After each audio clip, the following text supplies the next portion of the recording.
Hi guys, welcome back to my YouTube channel that is Swapna's Tutorial. So ನೀವೇನೇ ನನ್ನ ಚಾನಲ್ಗೆ subscribe ಆಗಿಲ್ಲ ಅಂದರೆ ಪ್ಲೀಸ್ ಸಬ್ಸ್ಕ್ರೈಬ್ ಆಗಿ ವಿಡಿಯೋಸ್ನ ಲೈಕ್ ಮಾಡಿ ಶೇರ್ ಮಾಡಿ ಹಾಗೆ ಕಮೆಂಟ್ ಮಾಡಿ. ಸೊ ಇವತ್ತು ನಾನು ಮಾಡ್ತಿರೋ ಸಬ್ಜೆಕ್ಟ್ ಯಾವುದು ಅಂದರೆ ಥರ್ಡ್ ಸೆಮ್ BComನ ಡಿಜಿಟಲ್ ಆಂಟ್ರಪ್ರಿನರ್ಶಿಪ್ ಅನ್ನೋ ಒಂದು ಸಬ್ಜೆಕ್ಟ್ನ ಎಕ್ಸ್ಪ್ಲೇನ್ ಮಾಡ್ತಿದ್ದೀನಿ.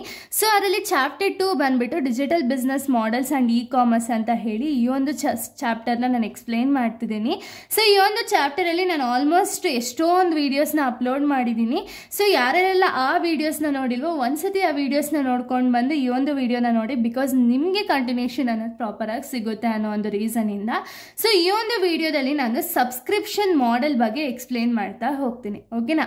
ಏನಿದು ಸಬ್ಸ್ಕ್ರಿಪ್ಷನ್ ಮಾಡೆಲ್ ಅಂದರೆ ಏನು, ಅದರ ಫೀಚರ್ಸ್ ಏನು, ಅಡ್ವಾಂಟೇಜಸ್ ಏನು, ಡಿಸ್ಅಡ್ವಾಂಟೇಜಸ್ ಏನು ಅಂತ ಹೇಳಿ ಕಂಪ್ಲೀಟ್ ಈ ಒಂದು ವಿಡಿಯೋದಲ್ಲಿ ಎಕ್ಸ್ಪ್ಲೇನ್ ಮಾಡ್ತಾ ಹೋಗ್ತೀನಿ. ಓಕೆನಾ? ಸೊ ಸಬ್ಸ್ಕ್ರಿಪ್ಷನ್ ಮಾಡೆಲ್ ಅಂದರೆ ಏನು ಅಂದರೆ this model in which customers pay a recurring fees to access a product or services instead of making one-time purchase. Users subscribe ಅಂದರೆ ಏನು, ಇವಾಗ ನಿಮಗೆಲ್ಲ ಗೊತ್ತಿದೆ, ನೆಟ್ಫ್ಲಿಕ್ಸ್ ಆಗಿರ್ಬೋದು, ಸ್ಪಾಟಿಫೈ ಆಗಿರ್ಬೋದು, ಅಮೆಝಾನ್ ಪ್ರೈಮ್ ಆಗಿರ್ಬೋದು. ಸೊ ಇಲ್ಲೆಲ್ಲ ನಾವೇನು ಮಾಡಬೇಕು ಅಂದರೆ ನಾವೇನಾದ್ರು ಅಲ್ಲಿ ವೀಡಿಯೋಸ್ ಆಗಿರ್ಬೋದು ಅಥವಾ ಏನಾದರೂ ಒಂದು ಸಾಂಗ್ ಆಗಿರ್ಬೋದು ಏನೋ ಒಂದು ಕೇಳಬೇಕು ಅಂದರೆ ಆವಾಗ ನಾವು ಫಸ್ಟೇ ಒಂದು ಸ್ವಲ್ಪ ಅಮೌಂಟ್ನ ಕೊಟ್ಟು ಅಲ್ಲಿ ನಾವು ಸಬ್ಸ್ಕ್ರೈಬ್ ಆಗಬೇಕು. ಓಕೆನಾ? ಸಬ್ಸ್ಕ್ರೈಬ್ ಅನ್ನೋದು ಬರೀ ಇದು ವರ್ಷದ ಪೂರ್ತಿ ಒಂದೇ ಸತಿ ಕಟ್ಬೋದು ಅಥವಾ ಹಾಫ್ ಮಂತ್ಸ್ ಒನ್ಸ್ ಕಟ್ಬೋದು, 3 months ಒನ್ಸ್ ಕಟ್ಬೋದು, 1 month ಒನ್ಸ್ ಕಟ್ಬೋದು. ಬಟ್ ಏನಿದು ರೆಗ್ಯುಲರ್ ಆಗಿ ಮಂತ್ಲಿ ನಾವು ಪೇ ಮಾಡಲೇಬೇಕು ಅಲ್ವಾ? ಅವಾಗೇನಾಗುತ್ತೆ, ಸಬ್ಸ್ಕ್ರಿಪ್ಷನ್ ಇಂದನೂ ಕೂಡ ರೆವಿನ್ಯೂ ಅನ್ನೋದು ಜನರೇಟ್ ಆಗ್ತಾ ಹೋಗುತ್ತೆ. ಓಕೆನಾ? ಅದನ್ನು ನಾವು ಸಬ್ಸ್ಕ್ರಿಪ್ಷನ್ ಮಾಡೆಲ್ ಅಂತ ಹೇಳಿ ಕರಿತೀವಿ. ಸೊ ಇದರ ಫೀಚರ್ಸ್ ಏನೇನಿದೆ ಅಂದರೆ, ಫೀಚರ್ಸ್ ಆಫ್ ಸಬ್ಸ್ಕ್ರಿಪ್ಷನ್ ಮಾಡೆಲ್ಸ್ ಬಂದ್ಬಿಟ್ಟು ರೆಕರಿಂಗ್ ರೆವಿನ್ಯೂ ಅಂದರೆ ಏನು, ಇಲ್ಲಿ ಮಂತ್ಲಿ ಪೇ ಮಾಡಲೇಬೇಕು.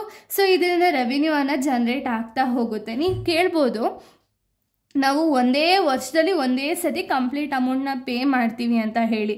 ಆದರೂ ನೀವು ಕಂಪ್ಲೀಟ್ ಅಮೌಂಟ್ ಎಕ್ಸಾಂಪಲ್ ಒಂದು 10,000 ಇರುತ್ತೆ ಅಂದ್ಕೊಳ್ಳಿ, ಯಾವ್ದಾದ್ರು ಒಂದು ಸಬ್ಸ್ಕ್ರಿಪ್ಷನ್. ಓಕೆನಾ? ಸೊ 10,000 ನೀವು ಒಂದೇ ಸತಿ ನಾನು ಪೇ ಮಾಡ್ತೀನಿ ಅಂದರೆ ಓಕೆ, ನೀವು ಪೇ ಮಾಡ್ಬೋದು. ಬಟ್ ಮಂತ್ಲಿ ಅದು ಡಿವೈಡ್ ಆಗುತ್ತಲ್ವ, ಡಿವೈಡೆಡ್ ಬೈ 12 ಅಂತಲೇ ಅಲ್ವಾ ಕನ್ಸಿಡರ್ ಆಗೋದು. ಅಂದರೆ ಮಂತ್ಲಿ ಈಚ್ ಟೈಮ್ ಇನ್ಕಮ್ ಅನ್ನೋದು ಜನರೇಟ್ ಆಗ್ತಾ ಹೋಗುತ್ತೆ. ಸೊ ಅದಕ್ಕೆ ಇದನ್ನು ರೆಕರಿಂಗ್ ರೆವಿನ್ಯೂ ಅಂತೀವಿ. ಕಸ್ಟಮರ್ ಲಾಯಲ್ಟಿ ಅಂದರೆ ಏನು, ಬಿಸ್ನೆಸ್ ಏನಾದ್ರು ಪ್ರಾಪರ್ ಕಸ್ಟಮರ್ ನೀಡ್ಸ್ ಏನಿದೆ, ವಾಂಟ್ಸ್ ಏನಿದೆ ಅಥವಾ ಅವ್ರ ಪ್ರಿಫರೆನ್ಸ್ ಏನಿದೆ ಅಂತ ಹೇಳಿ ನೋಡಿಕೊಂಡು ಪ್ರಾಪರಾಗಿ ಸರ್ವಿಸಸ್ ಅನ್ನೋದನ್ನ ಪ್ರೊವೈಡ್ ಮಾಡೋದ್ರಿಂದ ಏನಾಗುತ್ತೆ ಅಂದರೆ ಕಸ್ಟಮರ್ ಲಾಯಲ್ಟಿ ಅನ್ನೋದನ್ನ ಮೇಂಟೈನ್ ಮಾಡ್ತಾರೆ. ಅಂದರೆ ಕಸ್ಟಮರ್ಸ್ ಲಾಯಲ್ ಆಗಿರ್ತಾರೆ. ಇದು ಕೂಡ ಒಂದು feature. Next low entry barrier ಅಂದರೆ ಏನು, ಎಂಟ್ರಿ ಆಗೋದಕ್ಕೆ ಬ್ಯಾರಿಯರ್ಸ್ ಅನ್ನೋದು ಕಡಿಮೆ ಇರುತ್ತೆ. ಓಕೆನಾ? ಇದೆಲ್ಲ ಒಂದು features of subscription ಮಾಡೆಲು.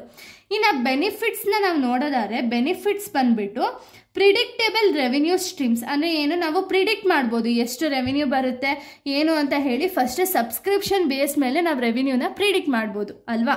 Next customer retention ಅಂದರೆ ಏನು, ಕಂಪನಿ ಏನಾದರೂ ಪ್ರಾಪರಾಗಿ ಸರ್ವಿಸಸ್ನ ಕೊಡೋದ್ರಿಂದ, ನೀಡ್ಸು ವಾಂಟ್ಸು ಫುಲ್ಫಿಲ್ ಮಾಡೋದ್ರಿಂದ ಏನಾಗುತ್ತೆ ಅಂದರೆ ಕಸ್ಟಮರು ಅದೇ ಬಿಸ್ನೆಸ್ಸಲ್ಲಿ ರಿಟೇನ್ ಆಗುತ್ತೆ. ಇದರಿಂದ ಏನಾಗುತ್ತೆ ಅಂದರೆ ಲಾಂಗ್ ಟರ್ಮ್ ರಿಲೇಷನ್ಶಿಪ್ ಅನ್ನೋದನ್ನ ಮೇಂಟೈನ್ ಮಾಡ್ತಾ ಹೋಗ್ಬೋದು. ಓಕೆನಾ? Next customer loyalty. ನಾನು ಆಗಲೇ ಹೇಳ್ದಂಗೆ ಕಸ್ಟಮರ್ ನೀಡ್ಸು ವಾಂಟ್ಸ್ ಪ್ರಕಾರ ಏನಾದ್ರು ಪ್ರಾಡಕ್ಟ್ಸ್ ಅನ್ನೋದನ್ನ ಅಥವಾ ಅವ್ರಿಗೇನು ವೀಡಿಯೋಸು ಅಥವಾ ಒಂದು ಸಾಂಗ್ಸ್ ಏನು ಬೇಕೋ ಅದು ಪ್ರಾಪರಾಗಿ ಕೊಡೋದ್ರಿಂದ ಏನಾಗುತ್ತೆ ಅಂದರೆ ಲಾಯಲ್ಟಿ ಅನ್ನೋದನ್ನ ಮೇಂಟೈನ್ ಮಾಡ್ತಾರೆ. Lower cost for the customer, upfront cost ಅನ್ನೋದು ಕಡಿಮೆ ಇರುತ್ತೆ. ಓಕೆನಾ? ಇದೆಲ್ಲ ಬೆನಿಫಿಟ್ಸು ಫೀಚರ್ಸ್ ಆದರೆ, ಇನ್ನು ನೆಕ್ಸ್ಟ್ ಡಿಸ್ಅಡ್ವಾಂಟೇಜಸ್ನ ನಾವು ನೋಡೋದಾದರೆ, ಸೊ ನೋಡಿ, ಡಿಸ್ಅಡ್ವಾಂಟೇಜಸ್ ಬಂದುಬಿಟ್ಟು ಹೈ ಕಸ್ಟಮರ್ ಎಕ್ಸ್ಪೆಕ್ಟೇಷನ್ ಅಂದರೆ ಏನು, customer needs wants day by day ಇಲ್ಲ ಮಿನಿಟ್ ಬೈ ಮಿನಿಟೇ ಚೇಂಜಸ್ ಆಗುತ್ತೆ, ಒಬ್ರೊಬ್ರು ಸೆಕೆಂಡ್ ಬೈ ಸೆಕೆಂಡ್ ಚೇಂಜಸ್ ಆಗುತ್ತೆ. ಸೊ ಅಂಥ ಕಸ್ಟಮರ್ಸ್ನ ಒಂದು ಪ್ರಾಪರಾಗಿ ಎಕ್ಸ್ಪೆಕ್ಟೇಷನ್ಸ್ನ ಫುಲ್ಫಿಲ್ ಮಾಡದೆ ಹೋದರೆ ಅವರ ಲಾಯಲ್ಟಿ ಅನ್ನೋದನ್ನ ಬ್ರೇಕ್ ಮಾಡ್ತಾರೆ, ಹಾಗೆ ಒಂದು ರಿಟೈನ್ ಅನ್ನೋದಾಗಲ್ಲ. ಸೊ ಇದರಿಂದ ಏನಾಗುತ್ತೆ, ಕಂಪನಿ ಒಂದು ಲಾಸಲ್ಲಿ ಹೋಗುತ್ತೆ. ಓಕೆನಾ? ಇದು ಡಿಸ್ಅಡ್ವಾಂಟೇಜಸ್. ನೆಕ್ಸ್ಟ್ ಚರ್ನ್ ರಿಸ್ಕ್ ಅಂದರೆ ಏನು, customer May cancel at any time if the services isn't work. ಅಂದರೆ ಏನು, ಇವಾಗ ನಾವು ಸಬ್ಸ್ಕ್ರಿಪ್ಷನ್ ಆಗಿರ್ಬೋದು, ನಮ್ಗೆ ಯಾವಾಗ ಬೇಕೋ ಅವಾಗ ಕ್ಯಾನ್ಸಲ್ ಮಾಡ್ಬೋದು, ನಮ್ಗೆ ಏನಾದ್ರು ಅದು ಸ್ಯಾಟಿಸ್ಫೈ ಆಗಿಲ್ಲ ಅಂದಾಗ. ಅದು ಕೂಡ ಒಂದು ಡಿಸ್ಅಡ್ವಾಂಟೇಜಸ್ ಅಲ್ವಾ? ನೆಕ್ಸ್ಟ್ ಮಾರ್ಕೆಟ್ ಮತ್ತು ರಿಟೆನ್ಷನ್ ಕಾಸ್ಟ್ ಅನ್ನೋದು ಯಾವಾಗಲೂ ಹೈ ಇರುತ್ತೆ. ಯಾಕೆಂದರೆ ಮಾರ್ಕೆಟ್ ಯಾವಾಗಲೂ ಫ್ಲಕ್ಚುಯೇಟ್ ಆಗುತ್ತೆ. ರಿಟೇನ್ ಮಾಡಬೇಕು ಅಂದರೆ ಎಕ್ಸ್ಪೆಕ್ಟೇಷನ್ ಏನಾದ್ರು ಬ್ರೇಕ್ ಮಾಡಿದ್ರು ಅವ್ರು ರಿಟೇನ್ ಆಗಲ್ಲ. ಸೊ ಅದಕ್ಕೆ ಆ ಕಾಸ್ಟ್ ಅನ್ನೋದು ಹೈ ಇರುತ್ತೆ. ಕಾಂಪ್ಲೆಕ್ಸ್ ಬಿಲ್ಲಿಂಗ್ ಆ್ಯಂಡ್ ಮ್ಯಾನೇಜ್ಮೆಂಟ್ ಅಂದರೆ ಟೈಮ್ ಕನ್ಸ್ಯೂಮೆನ್ಸ್ ಅನ್ನೋದು ಜಾಸ್ತಿ ಆಗ್ತಾ ಹೋಗುತ್ತೆ. ಓಕೆನಾ?